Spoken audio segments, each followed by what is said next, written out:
예, 반갑습니다. 방금 소개받은 EBS 정재원입니다.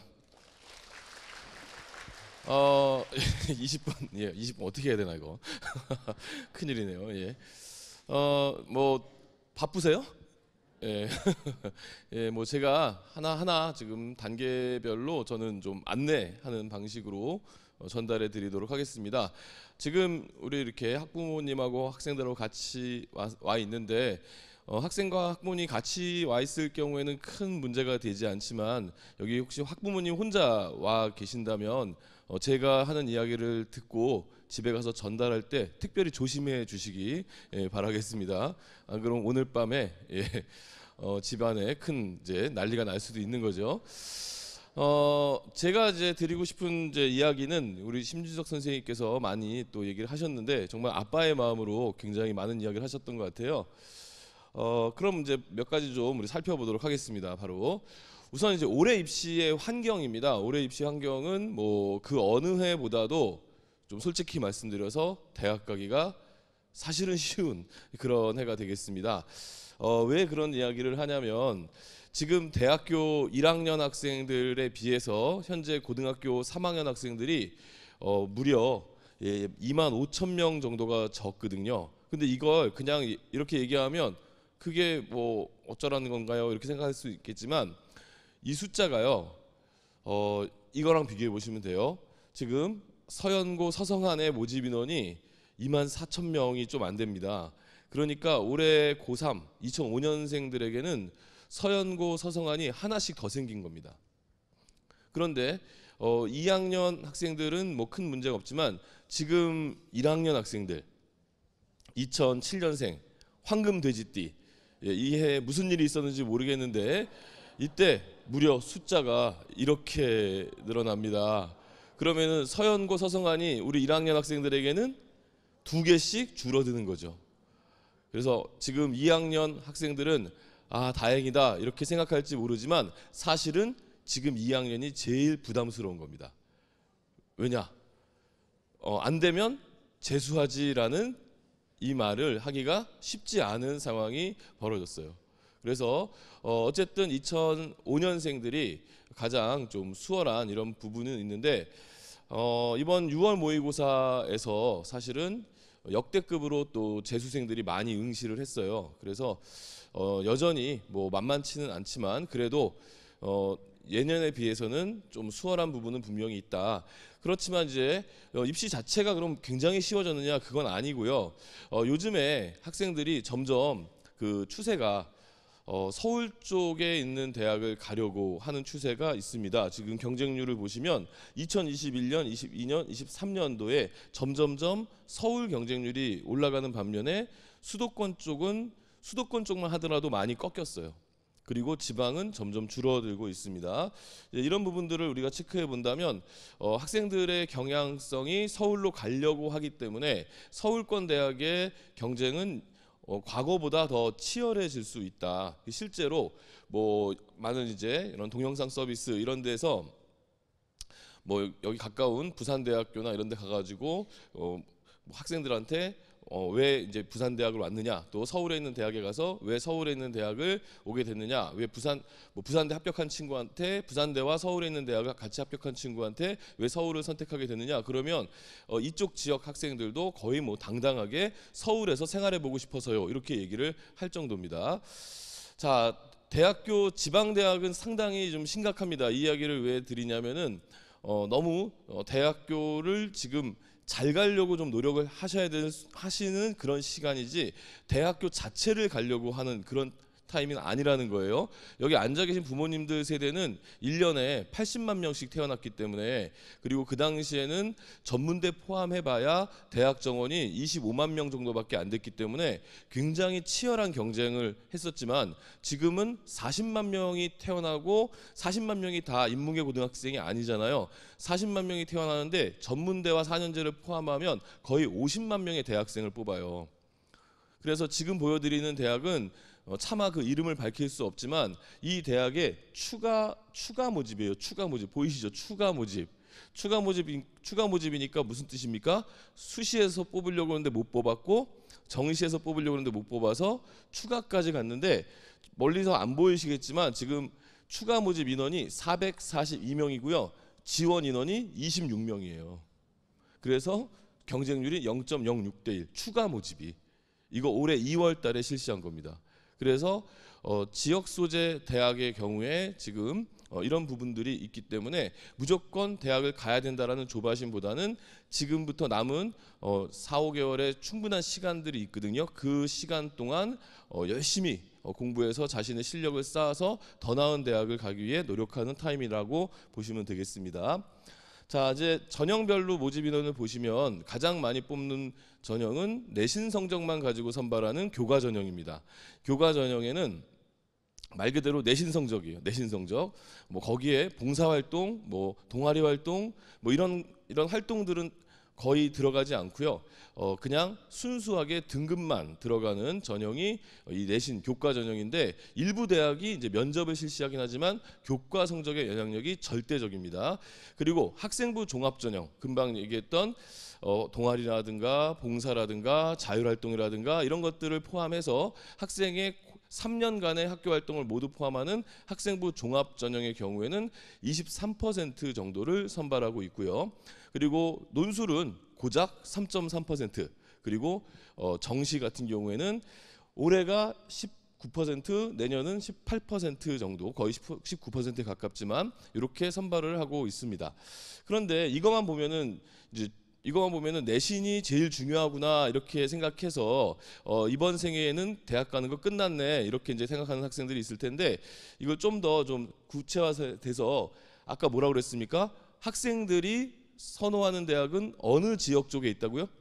서울. 그 서울 안에서도 학생들이 더 좋아하는 대학이 있어요. 그 대학들이 바로 15개 주요 대학인데요. 이 15개 주요 대학만 살펴보면 조금 얘기가 달라집니다. 보시면 저쪽 교과 전형을 보시면요. 죄송합니다. 여기 제가 이거 익숙하지가 않아가지고 자 교과 전형을 보시면요. 그 분명히 전국적으로는 44% 뽑는다고 했는데 서울권의 이 15개 주요 대학은 11%밖에 안 뽑아요. 분명히 종합전형이 23%라고 했는데 서울의 주요 대학은 33%나 뽑고 있고요.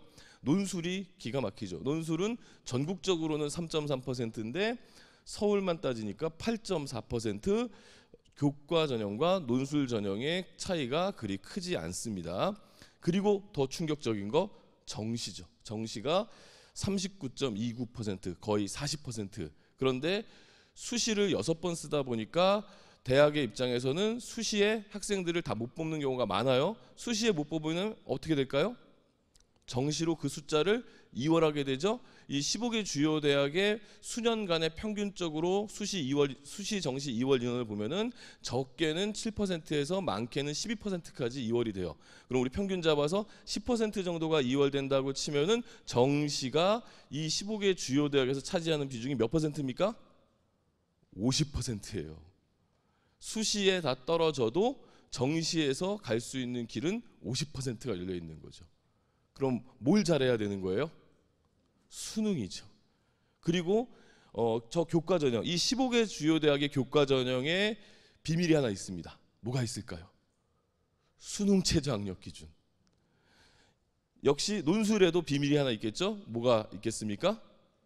수능 최저 학력 기준. 그러니까 입시에서 가장 기본이 되고 중요한 부분이 뭐다?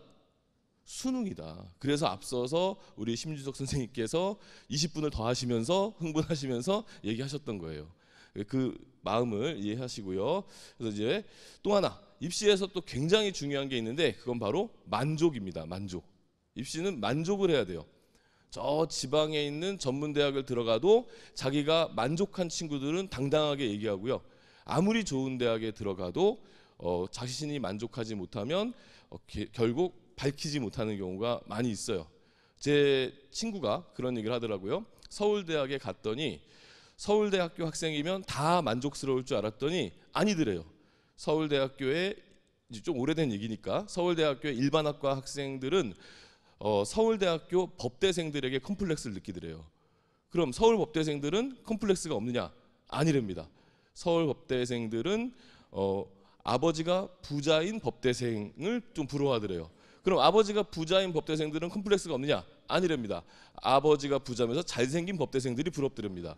그러니까 컴플렉스라고 하는 건 끊임없죠. 그래서 입시라고 하는 것은 나 자신을 잘 파악하고 내가 갈 수 있는 만큼의 어떤 최대 능력치가 도달됐을 때, 또 나의 꿈과 일치했을 때 거기서 만족을 하는 겁니다. 상대적으로 자꾸 비교해서 저게 더 낫네, 이게 더 모자르네, 이렇게 생각하면 안 되는 거예요. 그리고 입시에서의 만족이라고 하는 것은 우리가 원서 접수할 때도 꼭 필요한 부분입니다. 그럼 입시에서 가장 만족한 학생들이 어떤 학생들일까요? 그건 바로 추가 합격 있죠. 추가 합격. 예, 추가 합격도 이제 여러 종류가 있습니다. 보통 추가 합격 기간이 한 일주일 정도 되는데 바로 마지막 날, 예, 보통 또 마감 시간이 저녁 한 8시쯤 되거든요. 그래서 마지막 날 8시에 너 합격했다라고 통보받을 때, 그때가 가장 짜릿한 거죠. 왜 그럴까요? 바로 그 학생이 올해 갈 수 있는 능력치의 최대치를 가는 거기 때문에 그렇습니다. 그래서 이 수시 원서를 쓸 때는 이 6개의 카드를 적절하게 써야 되는데 어느 정도의 상향이 필요합니다. 저희 학교 학생이 한 2.5등급 정도 되는 학생이었는데 좀 자신감이 없었어요. 그래서 이 학생이 국민대학교를 쓰겠다고 했어요. 근데 국민대학교를 쓰고 그 다음에 숭실대학교도 하나 써보겠대요. 그랬더니 담임 선생님이 그럼 좀 비슷한 대학 중에 세종대도 써볼래? 오케이, 세종대 쓰겠답니다. 그래서 국민대, 숭실대, 세종대 쓰고 이것만 쓰면 너무 불안하니까 조금 좀 낮추겠다고 하면서 광운대, 명지대 이렇게 썼어요. 그래서 6개를 국민대, 숭실대, 세종대, 광운대, 명지대 이런 급의 서울의 중위권 대학들을 다 썼는데 이 학생이 6개를 다 붙었습니다. 대단했죠? 하지만 이 학생이 6개를 다 붙고 나서 펑펑 울었어요. 왜 그랬을까요? 그렇죠. 6개 중에 하나를 등록해야 되는데 어디를 등록해도 다 비슷비슷한 거예요. 그래서 이 친구 고스란히 재수를 했습니다. 그리고 나서 재수해서 경희대를 붙었어요. 그러니까 만약에 첫 해 경희대 하나만 썼으면, 그렇죠, 경희대 하나 썼으면 이 친구가 그렇게 1년을 버릴 일이 없었는데 이 친구가 이제 버린 게 된 거죠. 그래서 수시에서는 적절한 상향이 필요합니다. 그리고 수시 원서 접수라는 게 하필이면 9월 중순쯤에 마감이 되거든요. 그러면 9월 중순에 마감이 되고 나서 몇 주 지나면 추석이 됩니다. 추석이 되고 추석이 오면 친척들이 오죠. 친척들이 와서 우리 집에 고3이 있다는 거 알면 사냥감이 생긴 거죠. 예, 바로 어떤 질문 하겠습니까? 너 어디 있었니? 그러니까 대외적으로 자신의 품위 유지를 위해서 대학 원서도 또 써야 되죠. 그래서 적절한 상향은 필요한 겁니다. 그러면은 이제 그 적절한 상향은 이제 어떻게 잡느냐? 이게 바로 이제 포인트가 되겠죠. 수시 그 적절한 상향은 결국 정시 같은 경우에는 이제 마지노선 아닙니까? 그러다 보니까 정시에서 갈 수 있는 대학, 그러니까 수시는 6회고 정시 3회고 수시 합격하면 정시 불가라는 우리 이 원칙이 있죠. 수시 합격하면 정시 못 가고 학생들은 그것을 납치된다라고 표현을 할 정도지 않습니까? 그래서 정시로 갈 수 있는 대학보다는 조금 더 높은 대학을 수시에 지원하는 것이 바로 이 소신과 적정선에 맞춰야 되는 겁니다. 그래서 그럼 그 상향은 어떻게 알 수 있느냐? 정시 상향이나 정시 도전급은 어떻게 알 수 있느냐? 평상시에 모의고사를 통해서 파악을 하는 거죠. 자신의 실력을 파악해뒀다가 수시 쓸 때는 정시로 갈 수 있는 예상되는 대학보다 좀 더 높게 지원을 하는 겁니다. 그럼 이제 첫 번째로 그 전형별로 좀 살펴보도록 하겠습니다.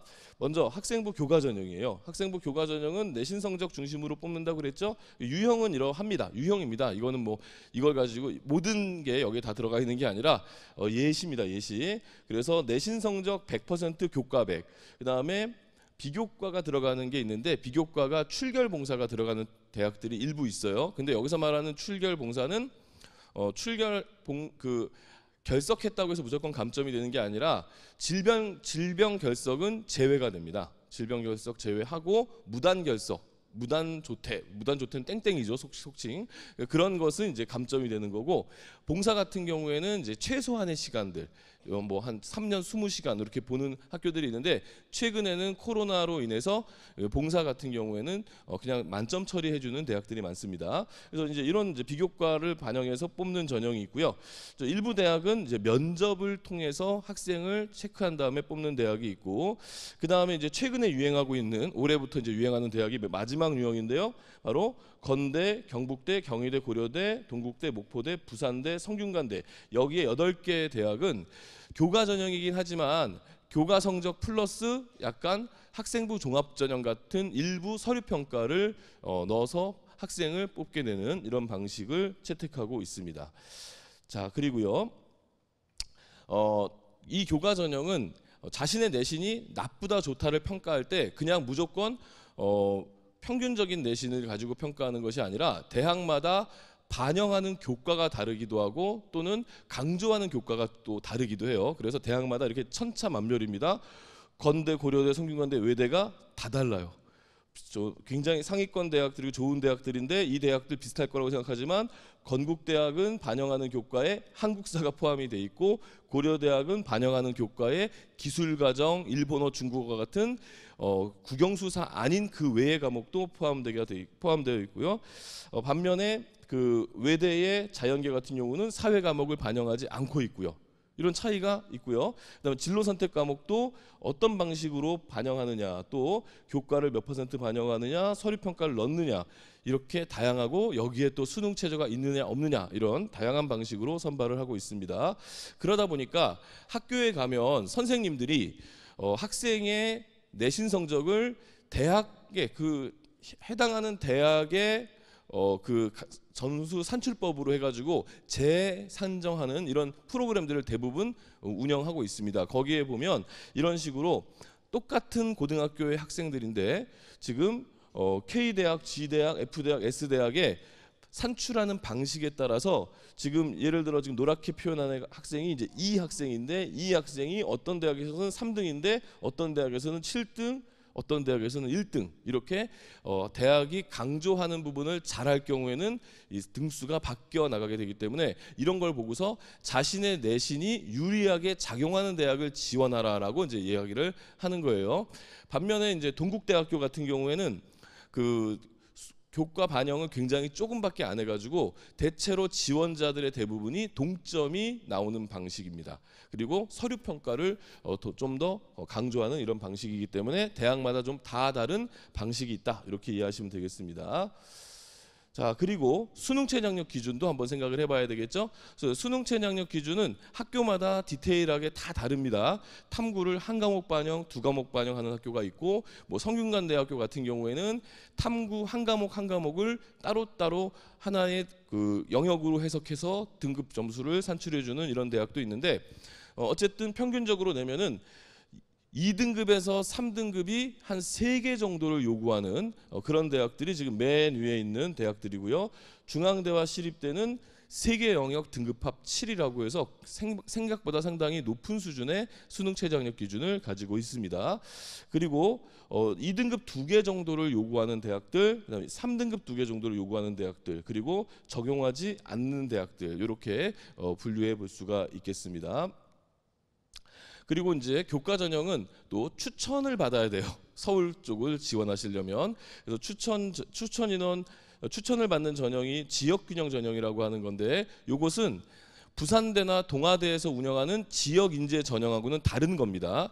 서울권 대학들은 지역균형이라고 해서 학교장에 추천서가 있어야만 지원이 가능한 거예요. 그래서 이 지역균형 전형은 추천 인원 제한이 있는 학교가 있고 제한이 없는 학교들이 있는데, 이러하다라는 것만 알고 계시면 되겠고, 이제 이런 추천 전형 같은 경우에는 우리가 지금 이제 입시 팁이니까 입시에 여러 가지 다양한 이야기들 하는 거니까, 이 추천이 있는 전형 같은 경우에는 이 지역균형 전형을 쓰시려면 반드시 학교와 소통을 해야 됩니다. 학교 모르게 자기 혼자 딱 써버리면은 나중에 학교에서 명단 같은 거 보내야 되는데 그거 놓칠 수가 있어요. 그러면 그런 명단을 놓쳤을 때 결국 나는 지원을 했는데 대학에서는 추천자 명단을 못 받으면 애초에 지원 자체가 성립 안 될 수가 있는 거니까 이제 그것을 보완하기 위한 많은 장치들이 있지만 그럼에도 불구하고 추천 전형으로 지원을 할 때는 반드시 학교와 소통을 해서 제가 추천합니다라는 것을 표현을 하셔야 되겠습니다. 그리고 이 추천 전형에서도 일부 대학교, 특히 고려대학교 같은 경우에는 상당히 또 경쟁이 또 치열하고 학생들 간에 이제 눈치도 많이 보는 그런 대학도 있고요. 또 뭐 일부 대학들은 학생들이 추천을 굳이 안 받아도 된다라고 생각해서 거의 안 받으려고 하는 그런 학교들도 있기 때문에 다양한데 어쨌든 추천 전형을 지원하기 위해서는 무조건 학교와의 소통이 필요하다는 점을 기억해 주시고요. 그다음에 올해 교과 전형 중에서 또 의미 있게 보셔야 될 게 뭐냐면 연세대학교하고 고려대학교의 교과 전형인데요. 그 동안에는 이제 연세대학교와 고려대학교와 고려대학교 먼저 볼게요. 고려대학교 같은 경우에 지금 학교 추천이 있고 학업 우수가 있고 계열적 합이 이렇게 있잖아요. 작년까지는 고려대학이 학교 추천하고 학업 우수를 둘 다 쓸 수 있었습니다. 내가 추천을 받고 추천을 쓸 수도 있고 또 학업 우수라고 하는 전형을 넣을 수도 있는데 올해부터는 학교 추천을 받은 학생은 학업 우수를 쓸 수가 없고요. 그 반대도 성립이 됩니다. 그 다음에 연세대학교는 원래 그 추천 전형하고 종합 전형하고 같이 병행해서 쓸 수가 없는데 그 맨 끝에 이렇게 작게 나와 있습니다. 지금 이제 선명도가 좀 떨어져서 잘 안 보이시겠지만 연세대와 고려대는 추천을 받을 경우에 학생부 종합 전형을 못 쓴다라고 이해하시면 돼요. 학생부 종합 전형을 쓴다면 추천을 받을 수 없다. 그게 올해 되게 중요한 부분입니다. 자, 그리고 이제 학교장 추천 없이 실시하는 교과 전형이 일부 남아 있습니다. 지금 얘기하는 것은 서울 수도권 쪽의 대학을 이야기하는 거예요. 지역 대학들은 추천 없이 지원이 가능합니다. 네, 넘어갈게요. 그럼 이제 중요한 거는 몇 등급이 합격하느냐, 이게 이제 중요하겠죠. 그래서 이제 보시면 1에서 1.9등급대 학생들의 경우에는 아무래도 교과 전형이니까 선택의 폭이 넓을 수밖에 없죠. 이 학생들은 이제 수능이 어떻게 나오느냐, 그래서 수능 최저학력 기준을 어느 정도 수준의 대학의 최저학력 기준을 충족할 수 있느냐에 따라서 좀 대학이 달라지게 되는 건데, 이 교과 전형의 특징 중에 하나가 바로 2등급 중반 정도 급이 되면은 그 뒤로는 이게 쓸 수 있는 대학의 수준이 갑자기 확 떨어진다라는 이런 특징이 있어요. 왜냐하면 등급은 모든 고등학교의 학생들이 다 등급은 갖고 있잖아요. 고등학교가 2,000개 정도 되다 보니까 2,000개 고등학교에 2등급 이내의 학생들이 얼마나 많겠습니까? 전국적으로 다 세게 되면 그 학생들이 이 교과 전형을 적극적으로 지원을 하기 때문에 2등급 바깥으로 벗어날 경우에는 좀 기대하는 대학보다는 좀 낮게 갈 수밖에 없는 전형이 교과 전형이 되는 거고요. 지금 이렇게 빨간색으로 제가 여기 연세대학교하고 한양대를 적어놨는데, 요거는 뭐냐면 이제 2학년, 1학년 학생들을 위해서 적어놓은 건데, 연세대학교하고 한양대의 교과 전형이 올해까지만 수능 최저학력 기준이 없고 내년부터는 수능 최저학력 기준을 내년부터입니다. 적용합니다. 그래서 빨간색으로 체크했으니까 1, 2학년 학생들은 참고하시기 바라겠습니다. 자, 그리고 연세대학교는 이제 올해까지 면접을 실시하거든요. 연세대학교의 면접은 기출문제 이렇게 나와 있는데요. 제시문이 있었던 거죠. 제시문을 읽고 면접하는 교수님과 대화하는 형식으로 면접을 진행하게 되는 거고요. 명지대학교 면접 문항 같은 경우에는 이렇게 대학이 공개합니다. 학과별로 면접 문항을 공개해서 우리는 이런 거 물어볼 테니까 미리 준비해 와라, 이렇게 또 면접하는 대학이 있으니까 자기가 쓰는 대학의 전형, 그 다음에 그 전형에서 면접이 있다면 대학이 그 면접의 기출 문제를 공개했는지 또는 이렇게 예상 문제를 공개했는지 이런 것들을 보시고 또 면접 연습을 하실 필요가 있어요. 특히 우리 남학생들 같은 경우에 공대 쪽에 그 면접할 수 있는 전형들이 많은데, 그래서 기회들이 많이 생길 수가 있는데 우리 남학생들이 면접 준비가 안 돼 있는 친구들이 굉장히 많습니다. 그래서 제가 우리 학생들하고 모의 면접을 이렇게 연습을 하다 보면은 여학생들하고 면접을 하면 얘가 잘 모르는 것 같은데 그럴싸하게 이야기를 해서 헷갈리게 만드는 경우가 있는 반면에, 남학생은 아는 것 같은데 모르는 것처럼 대답하는 아주 특징적인 부분이 있어요. 그래서 우리 남학생들은 면접 연습을 좀 더 열심히 해달라는 점 기억해 주시기 바라겠습니다. 자, 면접이 있고 없고도 차이가 나죠. 그러니까 교과 전형은 수능 최저가 있느냐 면접이 있느냐, 여기에 따라서 합격자의 등급이 1등급 가까이 차이가 납니다. 그럼 면접을 잘하게 되면 내가 내신 성적이 좀 부족해도 1등급 정도를 극복하고 더 나은 대학을 들어갈 수가 있는 거니까 전형이 나하고 어떤 것이 잘 맞는지를 잘 찾으셔야 되겠습니다. 자, 이렇게 교과 전형 살펴봤고요. 이제 이번에는 정말 중요하고 많은 학생들이 1학년 때부터 준비했던 학생부 종합 전형을 한번 살펴보도록 하겠습니다. 자, 조금 전에 제가 2등급 중반을 벗어나면 교과 전형에서 좀 상위권 대학을 가기가 쉽지가 않다라는 이야기를 해드린 거예요. 그런데 지금 요 2022학년도, 그러니까 올해 건 아직 안 나왔고 이제 작년 겁니다. 2022학년도 합격자들입니다. 합격자들, 아주 최상위권 대학에 합격한 학생들의 내신 성적을 보면 분명히 교과 전형으로는 갈 수 없는 그 대학을 그 등급대 학생들이 그 대학을 가고 있어요. 지금 자연계도 마찬가지죠. 이제 이런 걸 보고서 어떤 분들은 이런 얘기를 해요. 아, 그거 자사고 특목고 학생들이 많이 지원해서 그런 거 아니냐. 뭐 아주 틀린 이야기는 아니지만 또 완전히 맞는 이야기는 아닙니다. 대학들이 학생의 활동을 충분히 인정해주고 선발을 하되 어느 정도 성적을 보는 겁니다. 근데 그 어느 정도 보는 것이 교과 전형처럼 0.01등급이라도 떨어지면 딱 떨어뜨리는 게 아니라 좀 폭을 넓게 보는 거죠. 그래서 서울대학의 경우에 1에서 2등급이면 충분한 활동을 통해서 봤을 때 이 정도의 활동이 있는 친구가 내신 성적이 1에서 2등급이면 우리 대학교에 와서 수업을 하는데 충분해, 이렇게 이제 이해를 하는 이런 방식이라고 보시면 되겠습니다. 그래서 교과 전형보다는 내신 성적을 빡빡하게 보지는 않지만 다만 우리 대학에 와서 수업을 따라올 수 있느냐 없느냐 여부는 반드시 판단한다는 점을 기억해 주시고요. 그럼 배치표를 좀 보면은 수능과 내신, 이제 어느 게 더 좋으냐에 따라서 이제 달라지겠죠.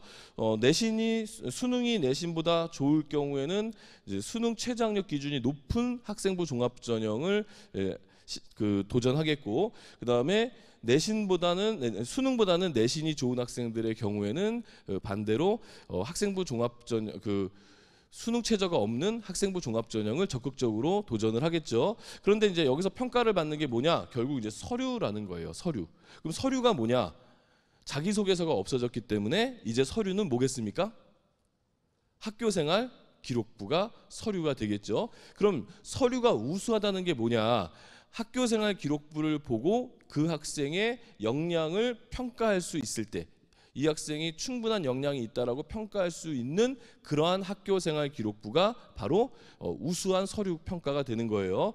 그럼 이 서류 평가가 우수한 것이 얼마나 영향력이 큰지를 한번 보시면, 일단은 뭐 1에서 1.9등급 학생들이야 저 친구들은 뭐 어딜 가도 잘 할 학생들이고 또 교과를 쓸 수도 있고 뭐 다양하지만 중요한 건 이 친구들이죠. 2에서부터 3.6등급까지의 학생들, 이 학생들은 상당히 좋은 학생들입니다. 저희가 고등학교에서 교사로서 학생들을 대할 때 보면 결국 반에서 한 2등, 3등, 4등 그 정도 할 수 있는 수준의 학생들이 바로 사실은 요 등급이에요. 그러니까 우리가 이렇게 입시 설명회를 하고 상위권 대학 얘기를 하고 하다 보면 맨날 1등급 이야기하고 하지만 사실은 1등급은 반에 한 명 내지는 아예 없을 수도 있는 거고요. 대부분 좋은 학생들은 2, 3등급에 걸쳐 있는 경우가 많고요. 4등급 우리 4등급이라고 해서 이놈의 자식 맨날 4등급이야 이렇게 생각하시는 분들 있는데요. 4등급의 퍼센트 비율이 몇 퍼센트인지 아십니까?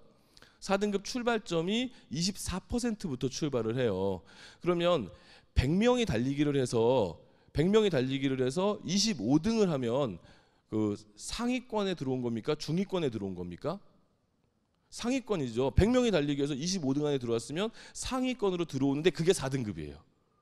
그래서 4등급을 우리가 낮게 보는데 절대로 이 학생들이 수준이 낮은 학생들이 아니라는 거죠. 하지만 대학 정원과 경쟁 이런 걸 따지니까 이런 좀 아픈 이런 상황이 돼버린 것은 또 부정할 수는 없는데, 어쨌든 이 학생들이 보시면 서류가 부족하다. 그러니까 생활기록부가 제대로 갖춰져 있지 않을 때 기대할 수 있는 대학, 반대로 생활기록부가 제대로 갖춰졌을 때 기대할 수 있는 대학을 2등급에서 2.3등급까지 학생들만 한번 비교해 보면 수능이 나올 경우에 상관이 없겠지만 지금 수능이 안 나오는 경우에 2에서 2.3등급이 기대할 수 있는 대학이 서류가 우수하면 서연고도 기대해 볼 수 있는 대학에 포함이 되는데, 서류가 우수하지 않을 경우에 광운명지 수준으로 된다는 거죠. 광운명지가 나쁘다는 것이 아니고 같은 내신 성적을 갖고 있는 학생이 어떻게 고등학교 생활을 했느냐에 따라서 학교의 차이가 이렇게 벌어진다면 기왕이면 학교 생활 열심히 해서 더 나은 대학 가는 게 더 좋다는 이야기죠. 그리고 이런 서류 평가를 잘 받기 위해서 노력을 해야 된다는 거고요. 이렇게 정리를 해볼 수가 있겠습니다. 자, 그럼 이제 서류 평가가 뭐냐 도대체, 이게 중요한 거죠. 그러니까 서류 평가는 세 가지로 나눠지고 있습니다. 올해부터 이렇게 특히 세 가지로 하는데요. 작년까지는 학업 역량, 전공 적합성, 발전 가능성, 인성 이렇게 네 가지로 평가했는데 올해부터는 학업 역량, 진로 역량, 공동체 역량 이렇게 세 가지로 평가하는 게 대세가 됐습니다. 그럼 이 학업 역량이 뭐고 진로 역량이 뭐냐, 이것을 오해하시는 분들이 있어요. 학업 역량 그러면 이미 공부 잘하는 학생들을 대학이 뽑는다라고 하는데 그게 아니에요. 그게 아니고 우리가 중학교 3학년 학생이 이제 고등학교에 갈 거 아닙니까? 고등학교에 가서 고등학교 생활하면서 무엇을 해야 될까요? 우리 학생들이 고등학교 생활을 하면서 무엇을 해야 되느냐? 그 목표가 이 세 가지입니다. 명호고등학교에 입학해서 학업 역량을 높이려고 노력해야 된다. 명호고등학교에 입학해서 진로 역량을 높이려고 노력해야 된다. 그런 뜻이에요. 그래서 학업 역량, 진로 역량, 공동체 역량은 목표입니다. 고등학교 생활의 목표. 그래서 이 고등학교 생활의 목표에 학생이 많이 달성했으면 결국 그 학생은 좋은 평가를 받는 거고, 많이 달성하지 못했으면 좋지 않은 평가를 받게 되는 거죠. 그래서 학업 역량이 우수한 것을 우수해지려면 우리 고등학교 때 무엇을 해야 되느냐, 이렇게 따져보시면 학업 역량이 우수해지기 위해서 학생은 고등학교 생활을 통해 학업 성취를 높이기 위해서 노력하고, 그리고 수업 태도를 바르게 하고, 그 다음에 주어진 과제가 있으면 이것을 좀 재밌게 또 다양하게 여러 가지 생각을 가지고 시도해 보려고 노력하고, 그것이 바로 학업 역량이 우수한 학생으로 성장하는 방법이다. 그리고 그런 성장이 생활기록부상에 보이면 대학은 학업 역량이 우수하구나 하고 높은 점수를 준다는 뜻이에요. 진로 역량은 뭘까요? 진로 역량은 자신의 미래를 자기 스스로 생각하면서 고등학교 생활을 하는 거죠. 고등학교에는 선생님들이 다양한 전공을 가진 선생님들이 계시고, 고등학교에는 진로 선생님이 또 계세요. 진로 선생님들은 학생들에게 직업, 전공 이런 것들을 또 학생들과 함께 다양하게 설명해주고 안내해주고, 외부에서 또 불러가지고 뭐 프로그램에 참여시켜가지고 학생들이 자신의 미래를 꿈꾸게 만들어요. 그렇게 열심히 꿈꾸게 만들어줌에도 불구하고 이제 학생들의 반응은 세 가지가 있죠. 어떤 학생은 이런 활동들이나 선생님들의 전공들을 보면서 나도 저런 전공을 해봤으면 좋겠다, 나도 저런 직업 가져봤으면 좋겠다라는 꿈을 갖는 친구들이 있고, 제일 좋은 케이스가 되겠죠. 또 어떤 친구들은 뭔가 이거 들을 때는 이거 좋은 것 같고 저거 들을 때는 저렇게 좋은 것 같아서 나는 꿈이 좀 혼란스러워요, 이렇게 생각하는 친구들이 있어요. 나쁜 거 아닙니다. 그럴 수 있습니다. 그런데 최악은 뭘까요? 그러든가 말든가 아무 생각 없는 게 최악이겠죠. 그러면 진로 역량이라고 하는 것은 결국 두 가지는 높은 평가를 받아요.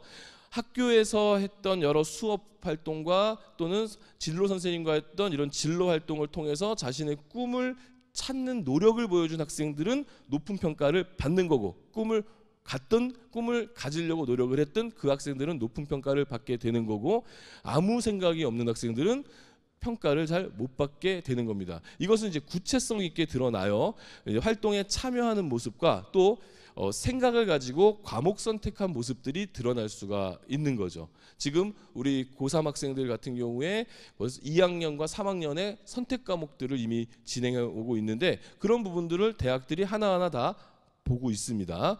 그 다음에 공동체 역량. 공동체 역량은 역시 뭐 내가 중학교 때까지는 소심했고 이기적이었지만 내가 고등학교에 와서 뭔가 내 생각을 좀 바꾸고 학급 회의 때도 내가 좀 적극적으로 내 주장도 하고 다른 사람들 의견도 들어주고 해볼 거야 이런 결단을 하고 학교 활동에 참여했다면 이런 공동체 역량이 생활기록부에 잘 드러나겠죠. 자율활동이나 또는 종합의견에 잘 드러나 있겠죠. 이런 것들을 이제 평가하는 것이 이 학생부 종합전형의 3대 평가 요소라고 보시면 되겠습니다.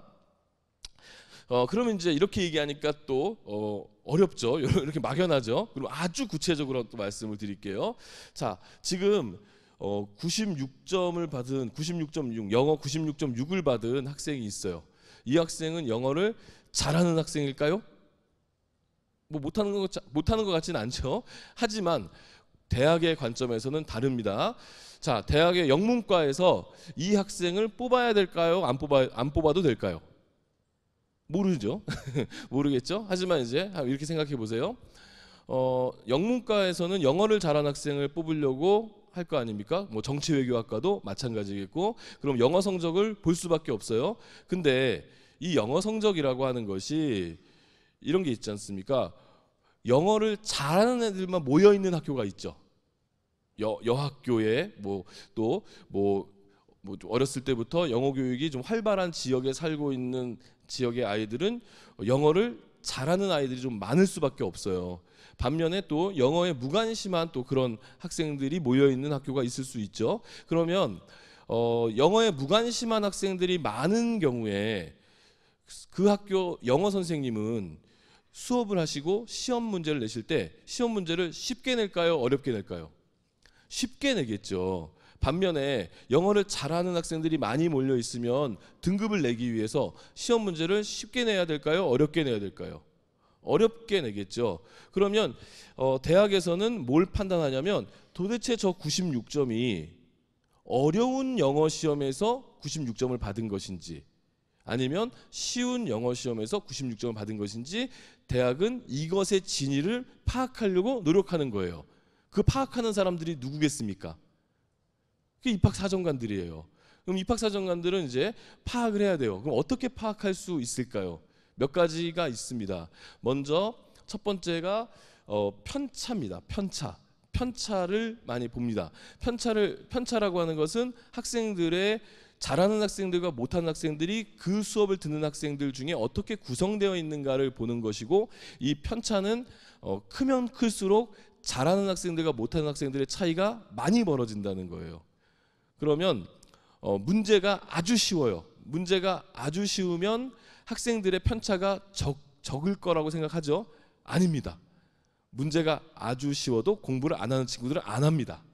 그렇기 때문에 문제가 아주 쉽다. 다시 말해서 공부하는 학생들이 많이 없어서 선생님이 문제를 쉽게 낸 학교다.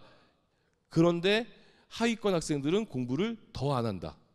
그러면 편차가 25점에서 30점까지 벌어집니다. 반면에 문제가 어려워도 학생들이 열심히 하려고 달라붙는 학교들은 이 편차가 10몇 점대로 좁아요. 그래서 그거 하나 대학들이 보고요. 또 이걸로도 다 무조건 신뢰하진 않아요. 그럼 이제 뭘 보느냐?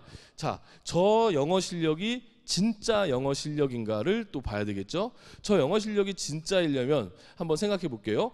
영어 100점 만점에서 96점을 받을 정도의 학생이라면 영자 신문의 좀 쉬운 부분들은 읽을 수 있을까요? 없을까요? 읽을 수 있어야 되겠죠. 영어로 발표를 하라고 하면 투박하나마 영어를 발표를 할 수 있어야 되겠죠. 영어로 자기 생각을 써봐라 그러면 역시 투박해도 좋으니까 자기 생각을 영작할 수 있어야 되겠죠. 그러면 지금 얘기했던 영자 신문을 읽고 영어로 발표를 하고 영어로 자기 생각을 쓰고 하는 것은 우리가 대학이 어디서 확인할 수 있을까요? 생활기록부상에 있는 교과서 혜택을 통해서 확인이 되는 거죠. 그래서 교과서 혜택이 중요한 겁니다. 이 학생의 영어 실력이 진짜 영어 실력인지 아니면 문제 쉽게 내서 자기도 영어를 잘 못하지만 그냥 성실해서 나온 일반적인 영어 실력인지를 대학은 파악해야 되는 거예요. 그래서 진짜 영어 실력이라고 파악한 학생을 영문과에서 뽑아가겠죠. 정외과에서도 뽑아가겠고. 그러니까 교과서 혜택의 영향력이 바로 그런 부분입니다.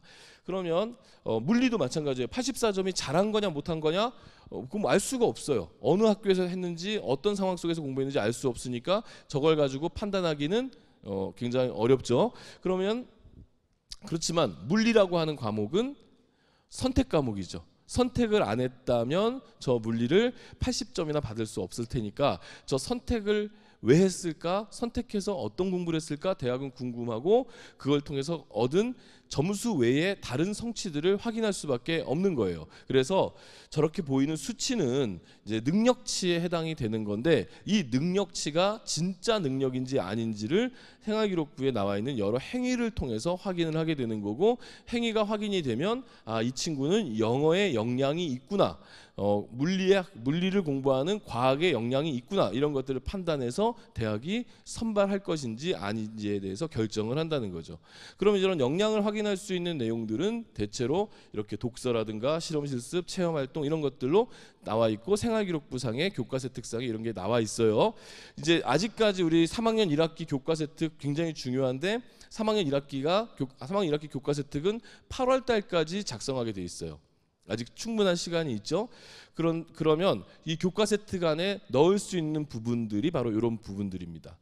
그리고 독서 하면 이제 이런 생각을 해요. 아니 제가 알기로는 올해부터 생활기록부상에 독서란이 빠졌는데 왜 독서입니까? 얘기하실 수 있는데 독서 상황이라고 하는 별도의 항목은 없어졌지만 교과서 특 안에는 독서를 넣을 수가 있습니다. 어떤 학생이 국어 수업 시간, 독서 수업 시간에 어떤 A라는 작가의 B라는 작품을 배웠어요. 감상했는데 너무 감동적인 거야. 그래서 이 A라는 작가의 다른 작품들, C라는 작품을 내가 읽고 싶어요. 그 B라는 작품은 교과서에 나왔고 C라는 작품은 내가 스스로 찾아서 읽게 되면 그 내용이 교과서 특에 들어가게 된다는 거죠. 그래서 독서는 여전히 들어간다. 올해 독서 굉장히 중요하니까 우리 3학년 학생들 기말고사 끝나고 나면 그 남은 기간에 독서를 좀 해서 교과서 특에 반영될 수 있도록 선생님과 소통들을 잘 하시기 바라겠습니다. 자, 그리고 교과서 세부 능력에 이제 우수한 사례가 있어요. 이게 그 대학에서도 많이 계속해서 이제 알려주고 있는데 제가 지금 얘기한 내용에 거의 그 흡사한 부분입니다. 그러니까 지금 이 친구 한양대학교에서 자료집을 통해서 우수한 교과서 혜택이라고 했던 내용인데요. 보시면 태도, 왜 이 수업을 듣고 수업 태도는 어땠는가, 그 다음에 이 수업을 들으면서 어떤 모습을 보여왔는가, 또 어떤 실험을 해봤는가, 또 선생님의 도움, 선생님과의 소통은 어땠는가. 근데 이거 굉장히 중요합니다. 선생님과의 소통. 그래서 선생님의 지도를 받아야 되고요. 왜 그럴까요? 이게 교과서 혜택을 쓰는 그 칸이 있어요. 선생님들이 컴퓨터에다가 이제 입력하는 교과서 혜택을 입력하는 란이 있는데 그게 굉장히 글씨를 되게 작습니다. 그러니까 이름 하나 나와 있고 얇은 칸이 하나씩 이렇게 나와요. 거기다가 입력을 하는 거예요. 이제 우리가 생각할 때는 선생님들이 교과서 혜택을 쓸 때 학생의 이름을 탁 그 검색을 하면은 화면 모니터에 무슨 저 외국 영화의 그 좀 범죄자처럼 이렇게 얼굴이 탁 나오고 그 학생의 활동이 쭉 나오고 그 밑에다가 이렇게 뭐 입력하는 것처럼 생각할지 모르지만 실제로는 그렇게 안 돼 있고 학생 이름 그다음에 한 칸 긴 한 줄에 학생의 활동들을 쭉 선생님들이 이렇게 정리하게 돼 있어서 선생님들 입장에서는 얼굴이 안 뜨는 상태, 화면에 얼굴이 안 뜨는 상태로 학생의 이런 교과서 혜택을 입력하게 되거든요. 그런데 문제는 최근에 우리 학생들의 이름이 굉장히 비슷합니다. 그놈은 민준이는 왜 이렇게 많고 민지 뭐 이런 친구들이 너무 많다 보니까 특히 지영이는 거의 한 반에 김지영, 이지영은 2명씩은 꼬박꼬박 있어요. 그러니까 선생님들이 입력할 때 얘가 누군지를 이름만 가지고는 기억 못하죠. 그런데 만약에 이 학생이 어떤 토론이나 발표나 이런 수업을 준비하는 과정에서 선생님께 제가 이런 수업을 이렇게 선생님 발표하시라는 것을 제가 이렇게 준비했는데 선생님 한 번만 봐주세요. 이렇게 발표하면 될까요? 이러면서 몇 차례 소통을 하게 된다면 선생님의 머릿속에 그 학생이 남겠죠. 그러면 이런 교과 세특을 써줄 때 훨씬 더 풍성한 내용이 들어갑니다.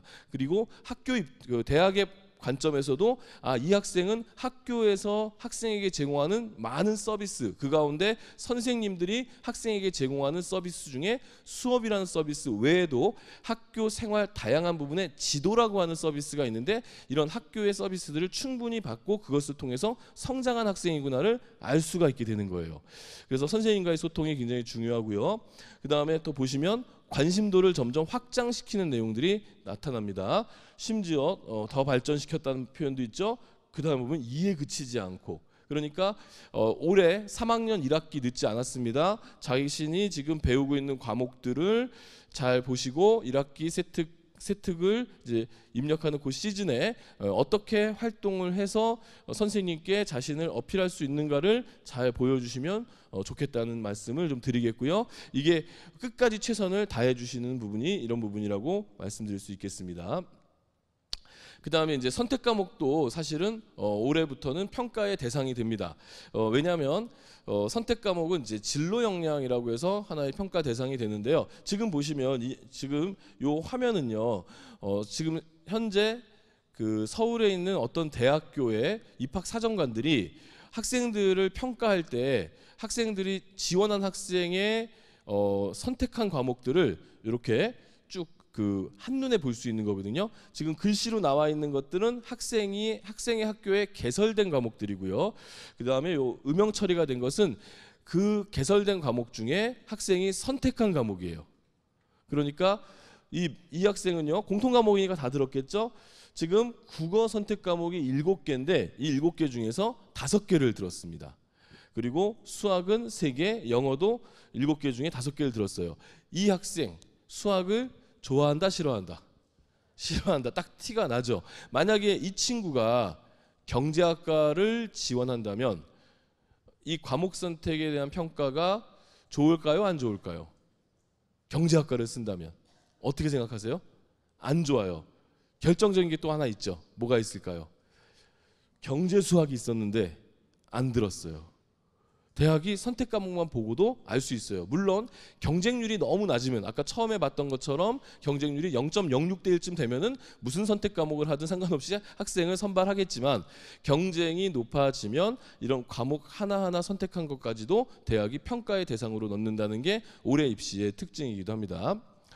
그러니까 이제 많은 분들이 그러면 대학이 어떤 학과에서 어떤 과목을 꼭 들어야 되는지 좀 알려줘라 이렇게 이제 요청을 하니까 많은 대학들이 공개를 했는데 지금 보시면 서울대학교가 학과별로 쭉 공개를 이렇게 해놨어요. 다른 대학도 이와 유사하게 공개되어 있는 게 많이 있는데 여기서 특징적인 것은 뭐냐면 문과 쪽 대학들은 특정 과목을 지정하는 경우가 별로 없고 이과 쪽은 특정 과목을 지정하는 경우만 잔뜩 있어요. 또 우리가 흔히 미적분은 이과 학생들이 이과를 가려는 학생들이 선택을 하고 확률과 통계는 문과를 가려고 하는 학생들이 선택한다라고 생각했지만 대학에서는 가급적 미적분과 확률 통계를 동시에 이수해서 지원하기를 바라는 경향성들이 많으니까 이런 것도 내가 원서를 쓸 때 그 대학에서 제공하는 이런 권장 과목들이 있는지도 한 번쯤은 살펴보시고 지원을 하셔야 되겠습니다. 예, 보시면 이제 문과 쪽은요 이렇게 경제학과 정도, 그다음에 지리교육과 쪽에서 뭐 세계지리, 한국지리 좀 다 들었으면 좋겠다 이 정도만 있고 이과 쪽은 모든 과들이 다 핵심 권장 과목과 그 권장 과목으로 나눠져 가지고 학생들이 꼭 이수했으면 좋겠다는 과목들이 존재한다는 점이죠. 특히 미적분과 확률 통계를 좀 같이 이수하기를 바라는 경우가 많다는 점을 명심하시면 될 것 같아요. 자, 그럼 학생부 종합전형 이제 지원 전략을 좀 살펴보면요. 일단은 학생부 종합 전형이든 교과 전형이든 모의고사를 기준으로 해서 내가 정시에 갈 수 있는 대학보다 조금 더 높은 대학을 생각해야 되겠고요. 그리고 수능 최저학력 기준이 있는 대학들, 뭐 고려대학교 같은 경우에 4개합 8이라고 하는 어마어마한 수능 최저학력 기준이 있거든요. 그다음에 이화여대 같은 경우에는 문과는 3개합 6이라고 하는 수능 최저학력 기준이 있어요. 이런 수능 최저학력 기준이 있는 대학들의 충족 여부들을 좀 살펴보셔야 되겠고요. 그 다음에 교과 전형하고 종합 전형이 또 내신을 기반으로 하고 있기 때문에 어떤 전형을 쓰는 것이 좀 유리한가, 내가 특별한 활동이 없이 수능 최저를 통과할 수 있고 다른 친구보다 내신이 0.01등급이라도 앞선다면 지역 균형 및 교과 전형을, 반면에 조금 더 폭넓게 내신이 뭐 2등급대다 하는데 2.5등급 뭐 이렇게 좀 폭넓게 볼 수 있어야 되고 학교 활동을 열심히 했다면 종합 전형을 선택을 하셔야 되겠죠. 그다음에 학교생활 기록부를 분석해서 내가 가고자 하는 학과와 나의 생활 기록부가 어느 정도 좀 따라가고 있는지도 살펴보셔야 되겠고요. 그다음에 면접을 못하는 학생들은 굳이 면접이 있는 전형을 할 필요가 없죠. 그런데 지금 서울의 그 15개 주요 대학 안에서는 면접이 있는 전형과 서류 평가만 하는 전형을 나눠서 선발하니까 거기서 자신 있게 할 수 있는 부분들을 지원하시는 게 좋을 것 같고요. 또 학교 안에서도, 같은 대학 안에서도 예를 들어 생명과학과 같은 경우에는 굉장히 높은 편이지만 응용생명과학 같은 경우에는 이제 과거 농대에서 나온 거기 때문에 조금 낮은 경우가 있고, 또 비슷한 걸 배우지만 식품영양학과 같은 경우에는 좀 더 성적이 낮은 경우도 있거든요. 이런 것도 잘 따져가지고 하셔야 되겠고요. 그리고 이제 면접 대비는 그 학생부 종합전형 가이드북이라든가 또는 대학에서 제공해주는 다양한 책자를 통해서 준비를 좀 하시고 평상시에 연습을 하셔야 되겠습니다. 그래서 이제 한번 보실까요? 한번 따져 보세요. 지금 2.5등급을 기준으로 했는데 지금 요 기준은 아까 15개 주요 대학들에서 한 그 건동홍숙 라인 정도에서 한번 생각을 해볼 수 있는 성적이기 때문에 2.5등급을 지금 제공을 했습니다. 2.5등급인데 2.5등급 안에서도 예를 들어 특정 교과에 1등급이 있는 경우와 전혀 1등급 없이 2.5등급이 형성된 경우가 다르게 나타납니다. 다르게 평가가 돼요. 그래서 같은 2.5등급이라도 학생부 종합전형에서는 우리 대학, 우리 학과에서 필요한, 고등학생으로서 우리 학과에서 필요한 공부, 예를 들어 기계공학과 같은 경우에는 물리 1, 2를 물리 1이게 되겠죠. 이제 물리 같은 과목들을 들었고 그게 1등급이냐 아니냐 이런 거를 다 디테일하게 따지게 되는데, 이제 그런 식으로 따지면은 같은 2.5등급이라도 학생부 종합전형에서는 평가가 달라지는 거죠. 그래서 2.5등급인데 1등급 수학과학이 1등급이면서 2.5등급인 경우에 여기서 또 서류가 우수하냐 또 서류가 부실하냐 이런 거에 따라서 이제 학생들이 지원할 수 있는 대학이 조금씩 달라진다는 겁니다. 반면에 2.5등급인데 1등급 없이 2, 3등급으로만 구성돼서 2.5등급이 됐다. 그럼에도 불구하고 학교 활동을 열심히 해서 서류가 우수하다라고 했을 때는 이제 그 위에 있는 대학하고 좀 비슷하게 가게 되겠죠. 하지만 서류도 부실한데 수능도 부족하다. 또 서류는 부실하지만 수능은 우수하다. 이랬을 때는 수능이 우수하고 서류가 부실했을 때는 홍익대, 숙명여대 이런 급의 교과 전형을, 반면에 수능도 부족하고 그러면은 광운대, 명지대, 상명대, 가천대, 가톨릭대 정도의 교과 전형을 지원할 수 있다라는 쪽으로 이야기를 해볼 수가 있습니다. 그러니까 결국 같은 내신 안에서도 어떤 특정 교과, 대학에서 필요로 하는 특정 교과를 잘했을 때와 그렇지 않았을 때, 또 거기에 대한 교과세 특이나 종합 의견을 통해서 학생에 대한 설명이 잘 돼 있을 때와 그렇지 않았을 때의 차이가 난다는 점을 학생부 종합전형에서는 알고 계셔야 되겠고요. 그 다음에 이제 논술 전형입니다. 논술 전형을 실시하는 대학들이 이제 이런 대학들인데요. 그리고 그 대학들을 정시로 가려면은 이런 정도의 성적을 가지고 있습니다. 그런데 이 논술 전형을 왜 말씀드리냐면 아마 많은 학생들이 이런 얘기 들었을 거예요. 야, 선생님들이 야, 논술은 그거 다 떨어져. 그러니까 논술은 생각도 하지 마. 이렇게 얘기하는 케이스들이 많이 있어요. 실제로 또 학생들도 논술 생각을 많이 안 하는 경우가 있는데, 아까 좀 잠깐 얘기했지만 그 수시 모집하는 그 시기가 9월 중순이잖아요. 그쯤 되면은 이제 이런 애들이 나와요. 나는 정시팝니다. 저는 수능만 파겠습니다. 앞만 보고 가겠습니다. 이런 친구들이 있어요. 그런데 이제 이런 친구들이 언제 흔들리냐면 원서 접수할 때 주변 막 친구들이 담임 선생님하고 상담하면서 수시 어디 있을까 막 고민하고 왔다 갔다 하고 이러면은 자기도 막 불안하잖아요. 그래서 이제 그때 이제 9월쯤 되면 내가 쓸 수 있는 대학이 없나 이렇게 한번 생각을 해봐요. 근데 거기에 놀라운 대학 두 개가 나옵니다. 어느 대학이냐면 인하대와 아주대학이에요. 왜 이게 놀랍냐면 인하대와 아주대학의 논술이요, 수능 끝나고 3주 뒤에 봅니다. 그러면 이제 어떻게 답이 나오겠어요? 수능 때까지는 수능 열심히 하고 수능 끝나면 3주 동안 논술학원 열심히 다녀서 한번 해보겠다. 더욱더 놀라운 건 인하대와 아주대가 수능 최저가 없어요. 그러니까 이제 답이 나왔죠. 그리고 또 더 놀라운 건 인하대와 아주대가, 예를 들어 인하대가 토요일날 인문 논술을 하면 아주대는 토요일날 자연 논술을 해요. 그래서 그럼 일요일날 또 반대가 되겠죠. 그래서 인하 아주를 둘 다 쓸 수가 있어요. 그러니까 이제 여기를 쓰게 되고 여기 한번 써볼까 쓰게 되고, 그 다음에 그 사이에 이제 이 3주 동안의 시간 동안에 좀 애매하니까 그때 연습사만 몇 개 대학 써야지 하면 이게 6논술이에요. 근데 문제는 그 친구들이 준비가 됐다 안 됐다? 준비가 안 돼 있다. 그러면 수능 끝나고 3주 동안 준비할 수 있을까요? 수능이 끝나면 어깨에 힘 빠지는 병이 걸립니다. 그래서 절대로 학원에 그렇게 집중력 있게 하지 못해요. 그래서 논술은 지금 만약에 담임 선생님하고 상담을 해서 한번 해보자라고 하면은 바로 결단하고 바로 준비하셔야 돼요. 그래서 논술을 말씀드리는 거예요. 그리고 최근에 논술은 자 보세요.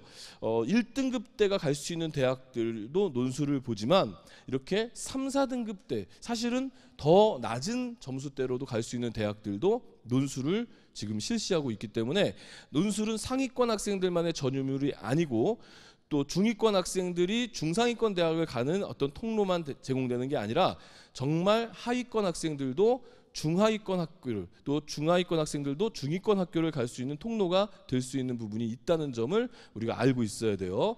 자, 논술에 이거 의치한 논술도 있어요. 의치한 논술은요 한 200~300명 정도 뽑는데요. 이거 별거 없습니다. 그냥 한 480대 1 정도의 경쟁률만 뚫으면 쉽게 들어갈 수 있는 그런 논술이에요. 수능 최저학력 기준이 적용되는 대학, 미적용 대학 있는데요. 경기대학은 인문계만 선발을 하고 있어서 제가 빨간색으로 칠해 놓은 거고요. 이제 중요한 걸 봐야죠. 이런 뭐 유형이나 이런 것들은 뭐 대학교에 자신이 선호하는 대학, 그다음에 그 대학교의 기출 문제 같은 걸 보면서 이제 찾아보시면 되겠는데, 지금 여기 빨간색으로 되어 있는 요 대학은 인문계 논술인데도 불구하고 수학 문제가 나오는 곳이거든요. 그래서 수학을 잘하는 학생들은 한번 생각해 볼 수 있는 그런 논술입니다. 1번 문제는 인문 논술이고 2번 문제는 아예 대놓고 수학 문제를 내는 그런 대학이에요. 자, 뭐 출제 근거 이런 것들은 있는데 이거보다 지금 꼭 말씀드려야 될 게 이겁니다. 자, 주목해야 될 논술이 몇 개 있어요. 첫 번째, 지금 6개 대학이 있죠. 연세대, 시립대, 홍익대, 가톨릭대, 경기대, 성신여대. 그 가운데 가톨릭, 경기, 성신여대 빨간색을 칠해놨습니다. 왜 칠해놨을까요? 수능 이전에 보는 논술입니다. 자, 가톨릭 대학교 있잖아요. 가톨릭 대학교에 교과 전형이 있어요. 가톨릭 대학교의 교과 전형의 합격자들은 내신 성적이 한 2.9에서 한 3.4 그 사이에 되게 많이 몰려 있습니다. 그 다음에 가톨릭 대학교의 학생부 종합 전형에 합격한 학생들의 평균적인 성적도 한 3.5 정도예요. 그러면 내 내신이 3.5라면 가톨릭 대학교의 논술을 구태여 할 필요가 없죠. 예, 내가 논술 공부를 하면서 가톨릭 대학을 3.5 정도의 3.3 정도의 내신 성적을 가진 친구가 가톨릭 대학 논술을 열심히 파고 할 필요까지는 없겠죠. 무슨 뜻인지 아시겠어요? 왜냐하면 교과 전형 쓰면 되니까. 또는 정시에서 또 3등급 한 3~4개 정도 나오면 가톨릭 대학도 붙거든요. 또 그 친구들도 가톨릭 대학의 논술 전형을 구태여 준비할 필요가 없겠죠. 별도의 학원을 다니고 시간을 낼 필요가 없잖아요.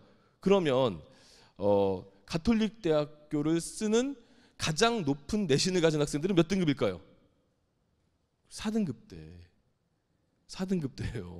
가톨릭 대학교를 쓰는 논술을 쓰는 학생들의 가장 높은 수준의 수능 성적은 몇 등급이냐? 역시 4등급 가까이 돼요. 그래서 실제로 가톨릭 대학교의 홈페이지에 가 보시면 논술 합격자들의 내신 성적 분포가 나와 있는데 놀랍게도 5등급대가 가장 많습니다. 그러면 현재 내가 내신도 수능도 계속 5등급 언저리에 머물고 있다면, 자, 수능 최저 없는 가톨릭대, 생각해 볼 수 있겠죠. 여기 경쟁자들이 그렇게 센 애들이 아니라는 거 인식할 수 있겠죠. 그런데 여기를 아이들이 잘 안 써요. 왜 안 쓸까요? 놀랍게도 납치될까 봐 안 쓰는 친구들이 많습니다. 납치 걱정하지 마시고 예, 이 대학을 쓰시면 좋고요. 경기대 마찬가지예요. 성신여대는 여기서 추가적으로 여학생들밖에 못 쓰니까 경쟁률이 더 낮겠죠. 수능 최저는 성신여대에 있습니다만, 그 다음에 이제 수능 이후 3주 뒤에 보는 인하대와 아주대가 있겠고요. 그 다음 학교의 내신 수준의 그 주관식, 내신에서 하는 주관식 수준의 문제로 논술이 출제되는 약수령 논술 대학이 있어요. 이 가운데 수원대, 한신대 같은 경우에는 실제로 합격한 학생들 중에 일반고 기준으로 6등급대 학생들도 제법 많이 합격을 하고 있어요. 근데 이게 정시로 가려면 또한 이게 또 한 4등급 3등급 왔다 갔다는 해야지만 정시로 갈 수 있는 학과들도 있기 때문에 한 번쯤 이제 고려해 볼 수 있는 부분이 되겠고요. 그 다음에 서울에 있는 모든 여대가 논술을 봅니다. 근데 요거는 경쟁률이 그만큼 또 낮겠죠. 남학생들이 지원할 수가 없으니까 이런 부분들도 우리가 논술에서 고려를 해보셔야 되겠습니다. 그래서 이제 이게 동요가 됩니다. 9월달에 원서 접수 때 많이 동요가 되고 하니까 그 전에 미리미리 좀 찾아서 준비해 볼 필요가 있다라고 할 수 있겠고요. 논술 같은 경우에 문항 자체가 학교 교육 과정에서 나오기 때문에 학교 수업하고 병행해서 하시면은 도움이 되겠고요. 대학에서 나오는 가이드북이 있으니까 이런 것도 잘 활용해 보시면 되겠고, 특히 가이드북을 많이 활용하셔야 되고 모의 논술 같은 경우도 많이 활용해 보셔야 돼요. 최소한 일주일에 한 2번 정도 시간을 내서 본인이 가고 싶은 대학의 기출 문제들을 풀어보면서 감이 잡히면 좀 더 그 시간들을 더 확보해 나가신다면 해결할 수 있는 부분이 있습니다. 자, 그 다음에 이제 수능인데, 수능 얘기 아까 우리 심지석 선생님이 워낙 많이 하셔가지고 저는 이런 얘기들을 좀 많이 생략할게요. 생략하고, 자, 요거 좀 얘기를 드릴게요. 자, 이거 지금 보여드리는 것은 뭘까요? 예, 지금 보여드리는 것을 처음 보신 분들이 있다면 대단한 일인 거죠.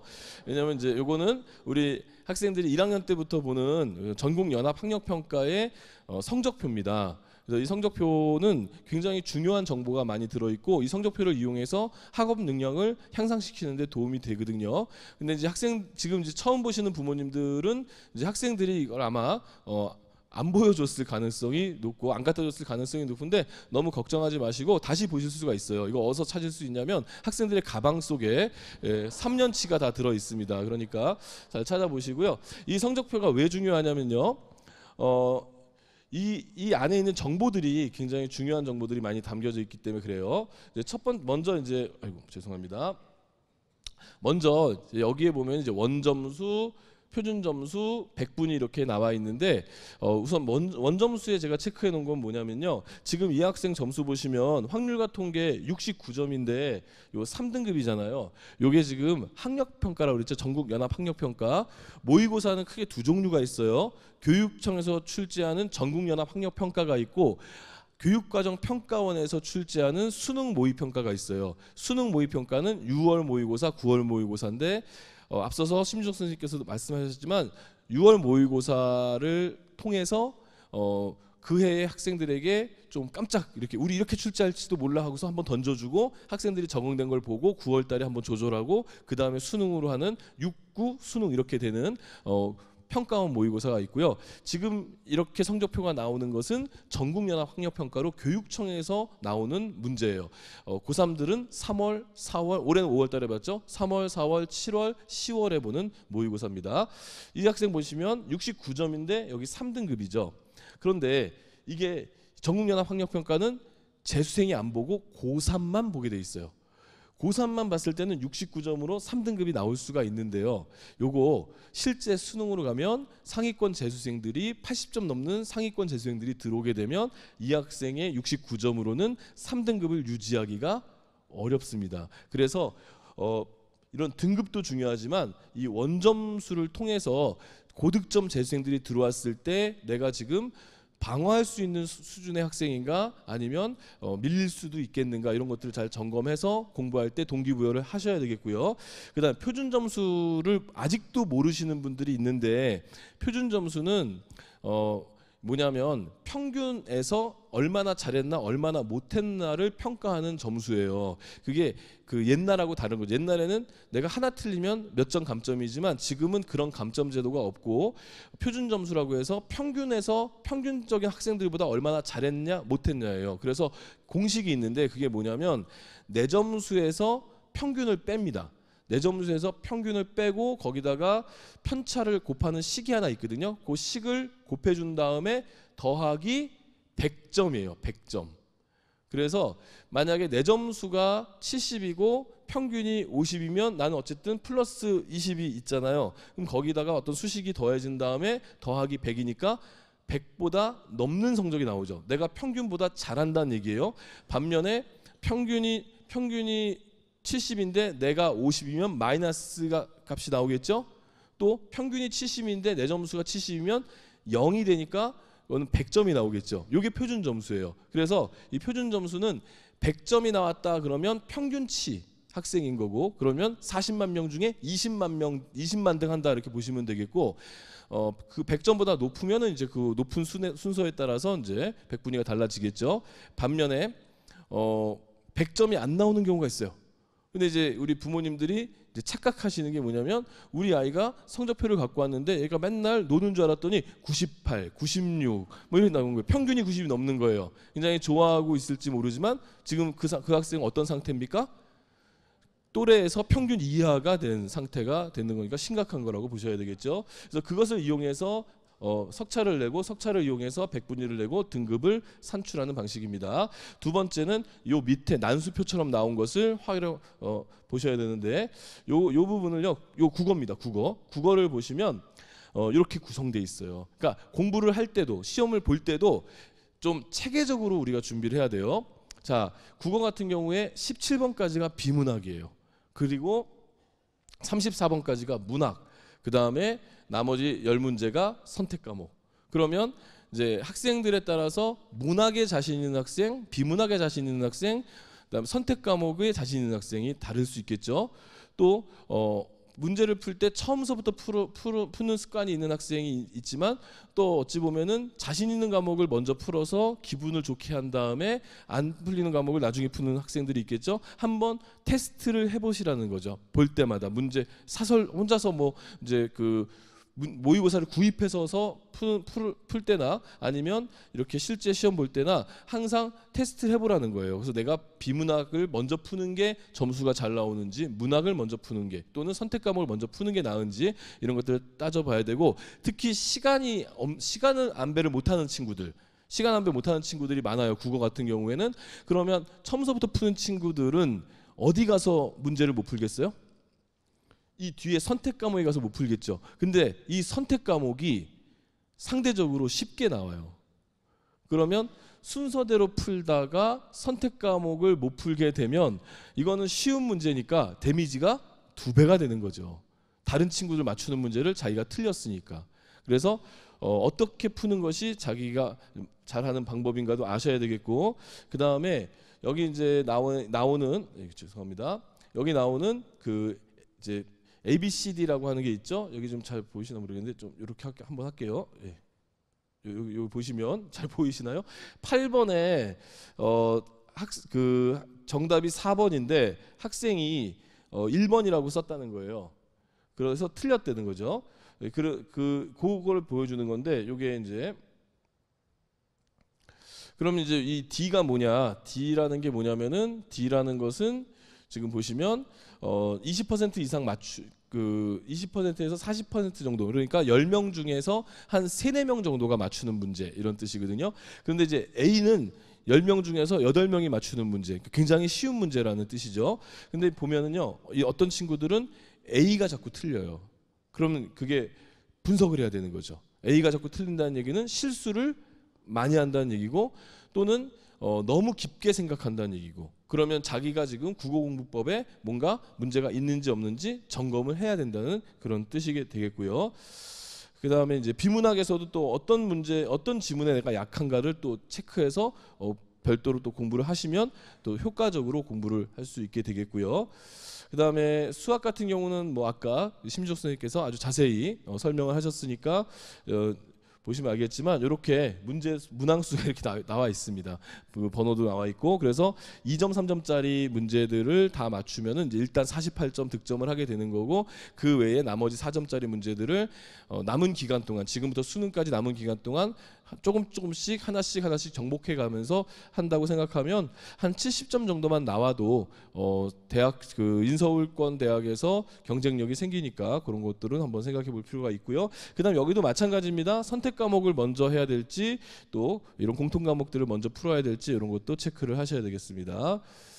영어 같은 경우는 지금 이제 잘 안 보이시겠지만은 이렇게 아주 잘잘하게 이렇게 매번 나오는 문제 유형들이 있어요. 그래서 그 문제 유형에 따라서 내가 자꾸 틀리는 거, 이런 것들을 좀 먼저 생각을 하셔서 자신의 문제를 자꾸 체크해야 돼요. 그러니까 학생들이 이제 시험 끝나고 나면은 문제 다시 풀긴 하거든요. 근데 다시 푸는데, 다시 풀고 나서 아이들이 이런 반응이 있어요.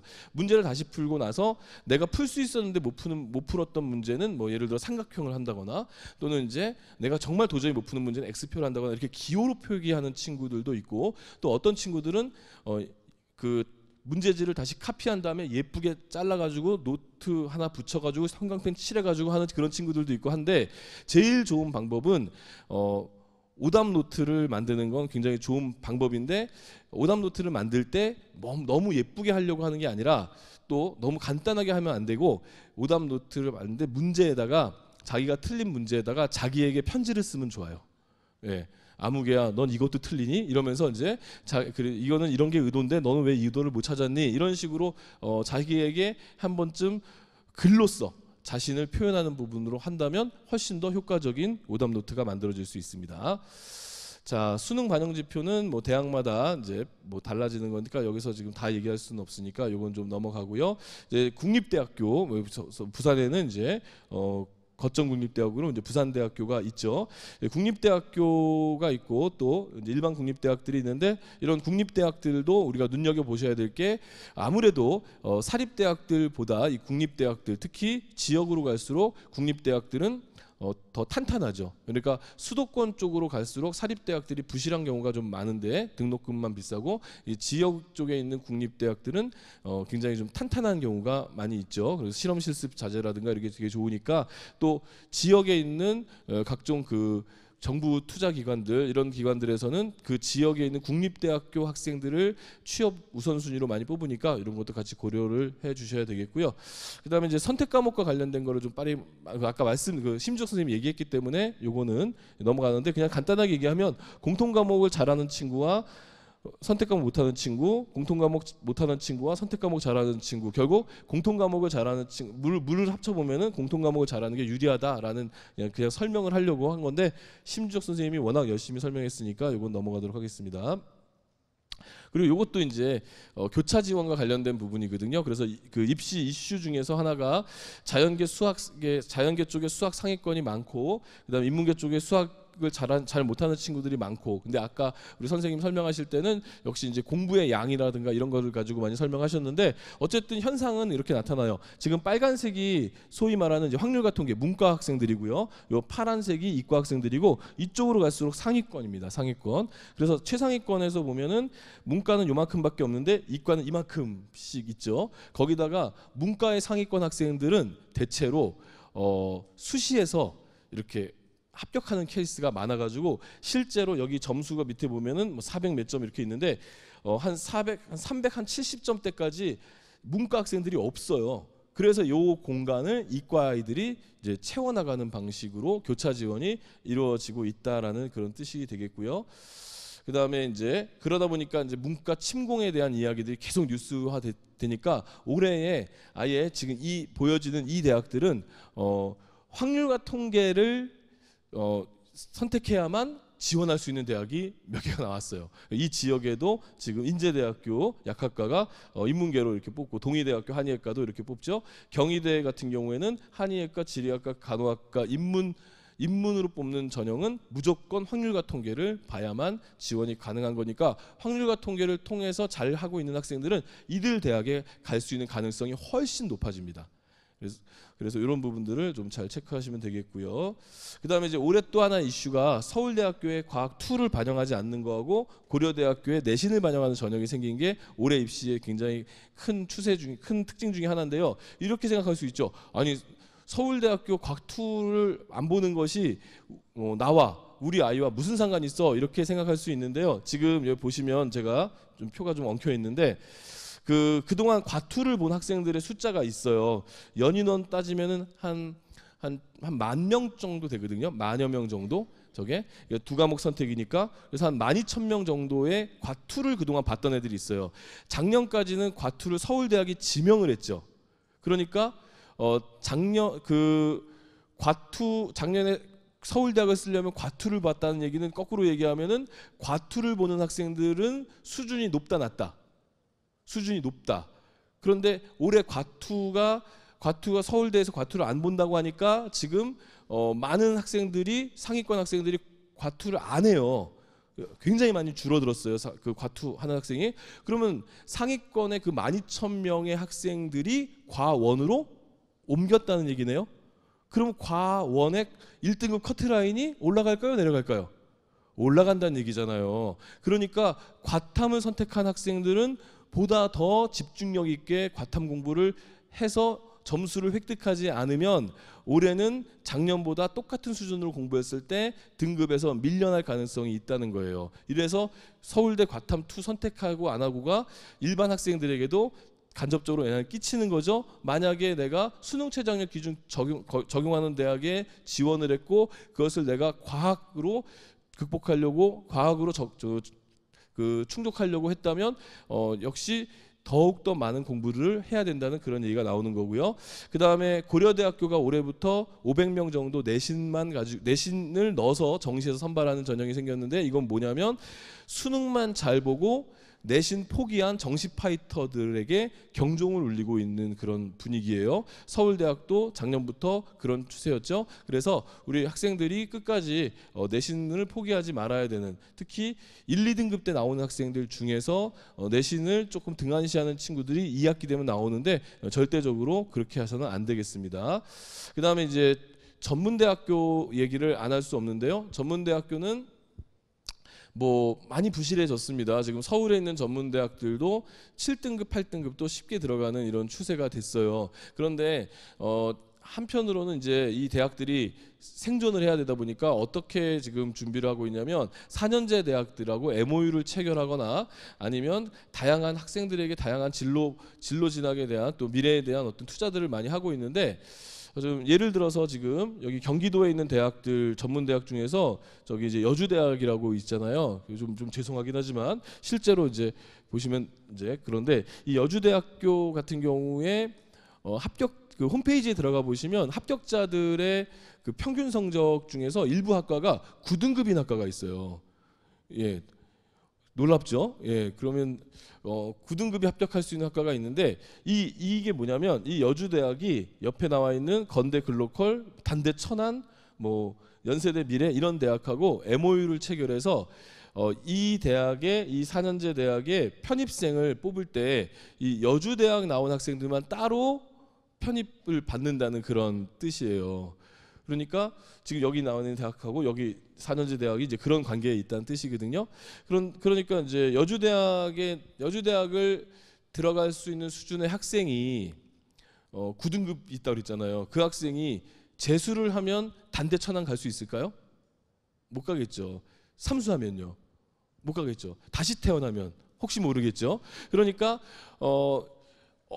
어찌 보면은 여주대학을 가는 학생이 그 학교에서 학과에 대한 관심과 좀 뒤늦은 공부에 대한 관심이 생겨서 4년제 대학에 그것도 나쁘지 않은 대학에 편입할 수 있는 이런 기회들이 제공된다. 이게 지금 전문대가 모색하고 있는 길이거든요. 그래서 혹시 성적이 정말 안 나오고 그동안 공부한 기초가 너무 없다면 전문대학을 선택을 하면서 이 전문대학이 갖고 있는 비전이나 이 전문대학이 학생에게 제공하는 서비스가 어떤 것인지를 찾아보실 필요가 있다는 측면에서 말씀드렸고요. 근데 요런 내용들은 그냥 알고만 계시면 돼요. 괜히 이런 내용을 알고 계신다고 해서 옆집에 가서 대기 아들은 전문대 어때? 이런 식으로 얘기하면은 싸움만 붙는 겁니다. 예. 그러면 이제 그 또 몇 가지 좀 빨리 볼게요. 지금 마음만 급해가지고. 자, 수능인데요. 수능을 분석했는데 수능에서 남녀 학생들의 차이를 작년에 분석했어요. 근데 분석해 보니까 남학생들의 점수가, 국어는 남학생들이 점수가 낮고요, 수학은 여학생들이 점수가 낮은 것으로 나왔습니다. 그러니까 그 동안에 이제 아마 우리 어머님들은 우리 남편 되게 똑똑한 줄 알고 결혼을 했는데 말귀를 못 알아듣더라, 이 비밀을 밝혀낸 거예요. 그래서 이제 국어가 약한 거예요. 이제 그리고 여학생들 수학이 약한 거예요. 그럼 어떤 것을 여기서 얘기할 수 있냐면, 남학생들의 경우에 논술 같은 거 쓸 때 글 쓰고 하는 부분들 있잖아요. 이 글로 쓰는 논술에서 여학생들이 많이 몰릴 만한 학과들은 좀 피하는 게 좋겠다는 거고, 반대로 수학은 남학생들이 굉장히 잘한단 말이에요. 되게 똘똘한 친구들 많고 그렇단 말이에요. 수학에 대해서는 지금 수학 1등급에서 남녀 차이, 1등급 안에서 남녀 비율은 거의 6대 1이에요. 남학생이 6이고 여학생 1이에요. 그만큼 남학생들이 수학을 잘하는 편이죠. 그리고 남학생들은 좀 수학 잘하는 친구들끼리 서로 같은 문제를 다양한 방식으로 푸는 이런 친구들도 있어요. 이런 얘기를 여학생들에게 해주면 여학생들 굉장히 놀래요. 그렇게 남학생들 수학 잘하는데, 남학생들이 선호하는 수학만 보는 수리논술 대학을 여학생들이 뭐 이렇게 도전하다 보면은 어려움을 겪을 수도 있거든요. 그래서 이런 점수도 우리가 좀 생각을 해봐야 되는 거고요. 그 다음에 남녀별로 그 수능, 그 모의고사 수능의 점수 추이도 사실은 평가원에서 한번 분석을 했어요. 그랬더니 남학생들은 파란색인데 그 시간이 가면 갈수록 성적이 오르는 추세가 나왔고요, 여학생들은 시간이 가면 갈수록 성적이 떨어지는 추세가 나왔어요. 왜 저럴까요? 남학생들만 열심히 해서 그럴까요? 이건 멘탈적인 부분이죠. 그래서 이걸 좀 말씀드리고 싶은 건데, 남학생들은 뭐 좋게 얘기하면 긍정적인 거고 나쁘게 얘기하면 생각이 없는 거죠. 그래서 공부를 하면 성적이 오른다라고 믿고 있기 때문에 그냥 올라가는 거고, 여학생들은 생각이 너무 많아요. 그러니까 내가 이 정도 성적을 올렸어도 내가 원하는 대학을 못 갈 수 있다라는 불안감, 이런 불안감은 혼자 감당하기가 힘드니까 옆에 있는 친구에게 얘기를 하죠. 그런 친구한테 상담한다고 불러가지고, 나는 어느 대학 가고 싶은데 못 가면 어떡하지? 야, 근데 그 대학에 우리 학교에 어떤 선생님 나오지 않았니? 근데 그 선생님 탤런트 누구 닮지 않았니? 그 탤런트 무슨 드라마에 나오지 않니? 이러면서 이제 시간을 뺏기고 하다 보면 이렇게 나오는 거예요. 그래서 여학생들한테 좀 멘탈 관리, 동기부여 이런 것들을 집에서 계속해서 해 주셔야 돼요. 괜찮다, 너 오른다, 계속 이렇게 긍정적으로 얘기해 주시면 되고, 남학생들은 이런 얘기를 해주면 더욱더 성적이 많이 올라갈 수 있어요. 왜냐하면 남학생들 상담해 보면 이제 부모님이 만약에 이렇게 하면 완전 달라져요. 내가 오늘 학교에 가 보니까 니네 담임 선생님이 네가 우리 반에서 제일 잘생겼다고 하더라. 남학생 믿을까요, 안 믿을까요? 믿어요. 예, 믿어요. 예, 속으로 되게 좋아하고, 예, 여학생들은 에이 설마, 그러면서 좋아하긴 하죠. 그래서 남학생들은 칭찬만 많이 해주면 이렇게 올라가요. 여학생들은 칭찬, 격려, 괜찮다 계속 해주셔야 됩니다.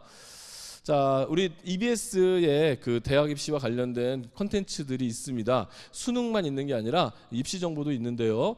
특히 대학 상담실이 있어요. 그래서 이제 그 대학 상담실에다가 그 우리 부모님들이, 학생들이 이제 입력을 하시면 질문을 하면은 이제 답이 나오는데요. 제가 최악의 질문입니다. 제가 이거 하다가 제가 지쳐가서 요즘에 안 하는데 이 질문 때문에 그래요. 이 어떤 놈이 저한테 글을 올렸는데 5등급으로 갈 수 있는 대학을 모두 알려달래요. 그래서 그 다음부터는 제가 이거 포기하게 됐는데요. 이렇게 질문하셔야 되는 거죠. 제가 지금 현재 몇 등급이고 어떤 것에 관심이 있고 이렇게 하고 있는데 어디가 좋을까요? 그러면 이제 뭐 이렇게 답을 쭉 해줄 수 있는 거죠. 그러니까 이런 식으로 우리 그 대입 상담실도 많이 활용해 주시기 바라겠고요.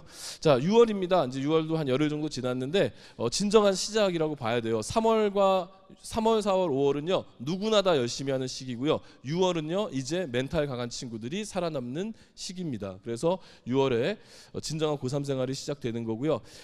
전공도 좋고 진로도 좋지만 대학 요즘에는 대학에서 전과, 복수 전공, 그다음에 각종 연수 이런 걸 통해서 학생들에게 다양한 서비스들을 제공해 주니까 대학을 우선시해서 도전을 해보시기 바라겠고요.